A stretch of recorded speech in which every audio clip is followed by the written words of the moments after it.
You ever have a moment that splits your life into before and after? Because that's how it started for me, right in the dead center of Texas where the sun beats down like it's got a personal grudge, and cattle outnumber people 5 to 1. My name's Emma Rodriguez, and I was 12 years old the summer I taught the meanest bull in Texas to trust a kid who couldn't walk. I know how that sounds crazy, right? But stick with me, you might see the world a little different by the end. I was born with spina bifida, which, for me, means I've never felt a thing below my waist. I've been in this wheelchair since I was old enough to know the difference between grass and gravel, but that chair is just my set of wheels. It doesn't tell you anything about who I am. My world has always been the Rodriguez Ranch, 2,000 acres of dust, grass, and history, handed down from my granddad Miguel, who built it up from nothing but a handful of cows and a stubborn streak. Out here, people don't ask what you can't do. They care about what you will do, no matter what stands in your way. Dad, David Rodriguez, he's the real cowboy, tough hands, soft voice, and a sixth sense for cattle. People say I got his grit, just packaged different.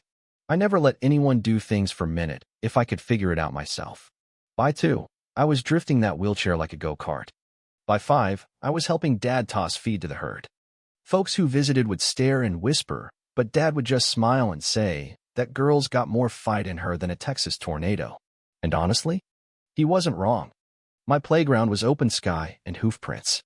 While other kids were glued to screens, I was watching cattle, really watching them, learning every twitch and tail flick. Some folks say I've got a gift, a sort of sixth sense with animals. Maybe that's true. All I know is, even the wildest steers would calm down when I talked to them, sometimes better than they would for grown men. But the real test of my life, the one I dream about every night, was Thunder. He was the biggest, baddest bull on the whole spread, 6 feet tall at the shoulder, 2,000 pounds of muscle, black as midnight, with a stare that could freeze water. He'd come to us after a rough time at a rodeo, meaner than a rattlesnake and twice as unpredictable. Ranch hands wouldn't go near him unless Dad was there. Most said he was hopeless. I didn't buy it. There was something in his eye, pain, maybe, but also smarts. I used to roll up to his pen and just sit, watching, talking low, letting him get used to me. I started keeping a journal, yeah. You heard me. A real spiral notebook recording everything Thunder did, every year twitch, every sunrise he watched, every time he turned to look at me instead of away. My obsession got the attention of Carlos Mendez, the ranch foreman, who'd been handling cattle longer than I'd been alive. At first, he'd laugh, thinking it was kid stuff, but after a while he started listening. One hot afternoon, he asked, "Emma, what do you see in that bull none of us see?" I told him Thunder wasn't mean. He was protective.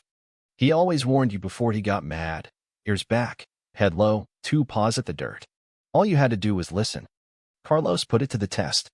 Next time Thunder got antsy, Carlos watched for the signs and backed off when he saw them. Sure enough, Thunder chilled out.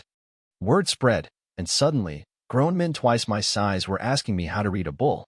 That's when I realized sometimes being underestimated is your secret weapon.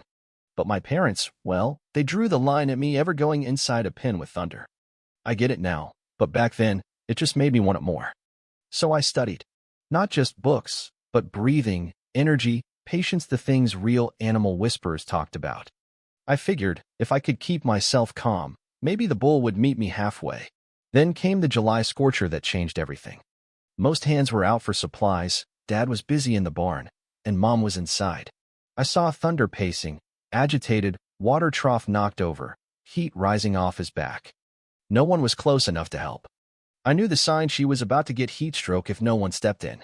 So I rolled over, heart pounding, and opened the gate. "Easy, Thunder," I whispered. He looked at me, Raleigh looked at me. I crossed the line, moved the trough, let the water flow. He watched, head tilted, massive and silent. I reached out, brushed his neck, and for a second the world held its breath. Thunder just drank, calm as you please. That's when Carlos walked up, froze like he'd seen a ghost. I could see the panic in his eyes. She wanted to yell, to run, but he knew sudden moves could spook a bull. Instead, he called Dad. Within minutes, Dad was there, pale as a sheet, tranquilizer gun ready. "Emma, sweetheart, we'll out slow, okay?" But Thunder just stood beside me, peaceful, almost protective. When I reached the gate, Thunder stopped and watched me leave. No aggression, just understanding. Word got out fast. Folks from neighboring ranches, Even a vet from Texas A&M came to see the girl who could pet the meanest bull in the county. Dr. Sarah Mitchell watched for a week and finally said, "I've never seen a bond like this. This is something new." My parents, after some sleepless nights and a whole lot of advice, finally built a special enclosure. I could keep working with Thunder as long as there were handlers and safety gear. But the real twist? Ranchers from all over started calling. "If your daughter can help Thunder, maybe she can help my Diablo." I knew that this was bigger than just me. But here's where the story goes full movie.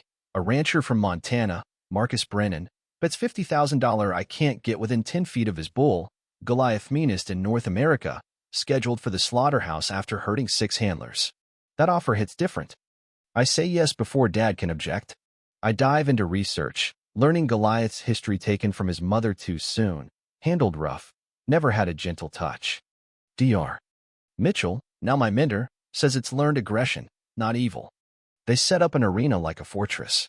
For 3 days, I sit by his pen, just reading and humming.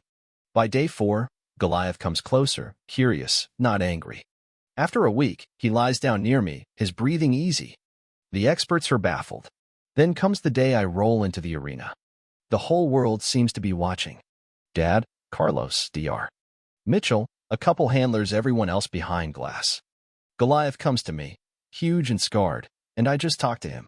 "You're not evil. You've been hurt, but you don't have to be afraid." I reach out, slow and steady. He lowers his head to my hand. And Thinno Kidding lies down beside me, this monster bull, showing the whole world that trust can look like surrender. You could have heard a pin drop.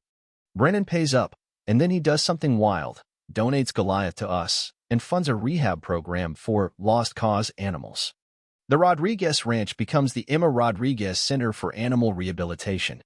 Thunder and Goliath become gentle giants, my unlikely sidekicks, and we start saving animals folks gave up on. You want to know the secret? It's not magic. I don't try to fix them, I just see what's underneath all the fear and pain. Turns out, that's what saved me, too. Years down the line, after I graduated top of my class in veterinary school, I hung a photo over my desk, a girl in a wheelchair, hand on a bull's forehead, both of us a little battered but looking forward, together. The caption?